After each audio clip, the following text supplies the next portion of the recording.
Si Diwata ay talagang tubong at pinanganak sa Samar. Yes po. Di ba? Opo. Tapos, ang trabaho ng nanay at tatay mo noon sa Samar, Farmers sila. Actually, yung tatay ko wala na, mother na lang. Dati yung kapatid ko, nagtatrabaho dito sa Manila. So parang na-curious ako pag umuwi sila. Puputi, pag alis nila itim. Parang sabi ko, gusto ko rin magtrabaho doon. pumuputi pag... Oo, pumuputi. Let's go, let's go, let's go! Yung parang Go, sila gumaganda.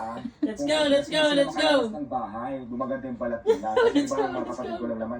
Pag pumunta ng Manila, mga katulong lang kami naman, mga buhay lang. Uy, pero huwag natin nilalang kasi kung hindi dahil sa kanila, Oh. di ba, hindi gagaan ang buhay ng mga... Let's go, let's go na.